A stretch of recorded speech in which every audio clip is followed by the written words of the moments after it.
Passing an evaluation challenge is one of the most difficult things to do in the trading industry. That's why we at SFT are compiling a bunch of trader statistics every single month to kind of give you guys an overall view of what the best traders are doing and what some of the worst traders are doing. This is going to be statistics for the month of October. Now, I do want to preface this. Even though this is kind of like an overall data set of a bunch of traders, it does not mean that it might be privy to you. You might have a certain style that, you're more profitable with that actually contradict some of the statistics. So I do want to put that disclaimer out there.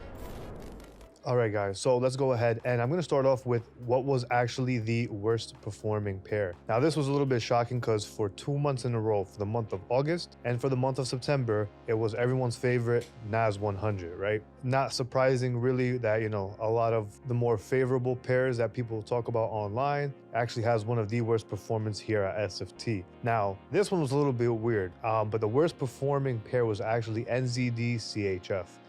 Not really sure who's trading that, but that is the worst performing pair for October. Now, the best performing pair, which was also fairly odd, was Euro AUD. Typically, we don't have that many people trading exotics, but for the month of October, for whatever reason, we did see an increase of people trading those exotic pairs, and Euro AUD, for this example, actually performed the best. That's just to give an insight on what people are typically trading. It's very interesting though, because from August to September and even like part of October as well, we do see a lot of the indices, whether it's, someone's trading the DAX, whether someone's trading S&P 500, NASDAQ, they're US 30. Those are typically the pairs that people are either going to do bad or pretty well. So that's kind of the common trend with indices. All right, so let's go ahead and let's bring in the original statistic of, what is the percentage of people that are passing phase one? So for this, in the month of October, that actually increased for us. And for the month of October, we actually seen a 27% pass rate for phase one. So 27% of people have passed phase one in the prior month with SFT. So when we go to phase two, we actually had a high amount of people passing phase two, which was 43%. So more people actually passed phase two in terms of percentage versus the people that passed phase one. That's pretty solid because it's improved month in, month out. So we're starting to see a lot more traders with SFT starting to, have a little bit more success when it comes to percentage. So those are the statistics in the month of October when it comes to passing the evaluations. Now, one thing that a lot of people have always been asking and they're very curious about is how many people actually get to payouts. And that is going to be something that we're going to introduce in the following months. Also, if you guys have any suggestions at all, let us know in the comment section. We have a data analyst on our team that helps compile this data for us so that we can bring it to you guys. So again, anything at all that you guys want us to kind of share, let us know in the comment section.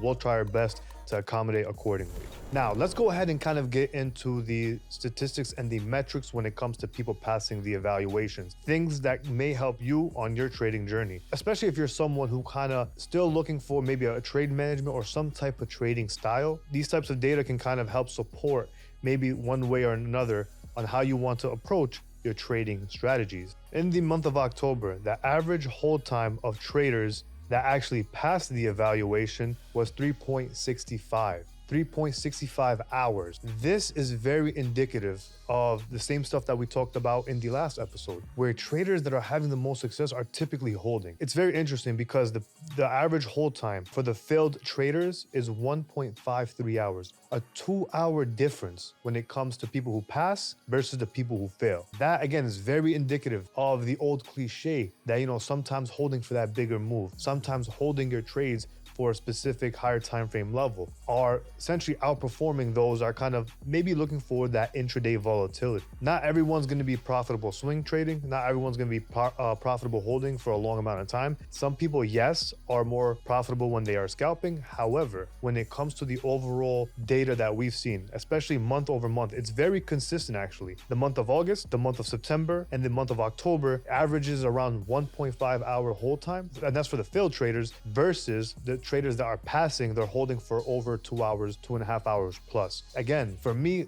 as a trader, that's not really shocking because typically when you have traders that are kind of trading and the average hold time is a lot less, it's typically because maybe they're entering one trade, getting stopped out, possibly revenge trading and getting into another trade, and they're looking for that intraday move, versus traders that are kind of like, okay, I'm gonna go ahead and I'm gonna wait for a specific level, I'm gonna wait for the higher time frame to play out, and I'm ultimately going to allow myself to catch that bigger move. I'm gonna hold. Doesn't always mean the risk reward is gonna be higher, but it typically means that you're holding for a bigger picture objective. Now, as we collect more data, we'll obviously be able to kind of do a lot of cool things that we want to do for the community. Now, one common thing that people always talk about is less is more. Well, we have the data with our SFT community in order to kind of determine, is that true or is that false? Let's go ahead and let's find out. So the average amount of trades per week on the traders that have passed their evaluation at SFT, again, all these different metrics can be different from firm to firm. The average amount of trades in the month of October was 5.58 trades per week, pretty much just over that one trade a day. For me, it's not surprising because how many really solid trade opportunities are there in a week? Now, obviously, depending on your system, depending on your style, some people might have more trades per week, some people might have less. But the overall consistent amount of trades per week for the month of October, and it's very similar again to the month of August, to the month of September, are the traders that are taking around that 5 trades per week. Now, let's go ahead and make a contrast of that for the traders that are essentially failing these evaluations. For them, they're taking more trades, almost 3 extra trades per week. So the average amount is 7.91 for the failed traders. We always hear about these different cliches, less is more, focus on A+ setups. But again, when we actually see it through the data, we can see that actually holds true here at SFT. So maybe if you're someone who's trading a little bit more frequent, you might want to cut back on some of those trades if you're not seeing success.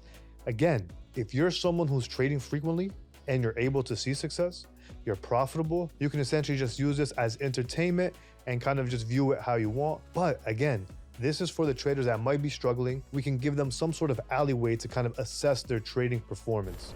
Now, let's go ahead and talk about the average risk reward per trade. This is what's actually pretty insane. On this metric, almost for 3 straight months, the amount of failed traders actually have a negative risk reward almost identically. For this month, for the last month of October, it was 0.66. So they actually had a negative risk to reward. So pretty much they were getting 0.66 R. Now, in the month of September was 0.61. In the month of August was 0.62. So again, that's very, very interesting because now we're seeing that very consistent metric. Majority of the traders at SFT that are failing these evaluations have a negative risk to reward. Now let's couple that with the average risk to reward for the traders that are passing. For this month, it was 1.67, which is a decrease from last month. Last month was 1.95. I'm not really shocked by this. Typically, when you have a higher risk to reward, what's going to happen is you're going to allow yourself the flexibility to make mistakes. No matter how disciplined you are, you're ultimately going to make some sort of mistakes. You know, emotions sometimes might get the better of us, but when we have those higher risk to rewards, what ends up happening is now we're allowing ourselves a little bit of flexibility when it comes to those mistakes because 1 win, 2 wins in a row can ultimately make up the difference. Now, let's go ahead and let's talk about the amount of traders that failed through drawdown. This to me is a very surprising metric. It's very consistent pretty much throughout the past 3 months. The average trader is blowing their account. 73% of SFT traders that are failing are essentially failing due to the daily drawdown. Now, for me, again, we have static drawdown. So on a daily basis, your drawdown is static unless obviously you hold into the next day, then it becomes equity or bounce based, depending on what's higher. What's very interesting about this statistic is for me personally, I'm not sure exactly why so many people are kind of playing with that drawdown amount. So if you have obviously 5% drawdown for the day, the fact that 73% of the traders that are failing are getting close to that is very telling. Me offering a piece of advice would be this. Try to set, I know there's 5% daily drawdown when it comes to the evaluation companies, right? Depending on where you go, some of them might be 4%, skill challenge is 4%. I would suggest to cut that in half. So if you have 5% drawdown for the day, set that exact moment of 2.5% or maybe 2% for the day. It could be even 1%, but make it where there's a very decent buffer and you don't get close to that 4%. You don't get close to that 3.8%, because the closer you get to that drawdown, the more likely you are to blow the account on that specific day due to trying to overtrade, due to trying to force things. It's just not very detrimental. So have that, be disciplined. Put some sort of rule in your playbook, in your trade management system, in your trading strategy that, hey, I'm gonna set myself at 2% for the day, 1%, whatever it may be, but give yourself enough room where it doesn't even come close to the daily drawdown breach. That's just a piece of advice that I would like to offer.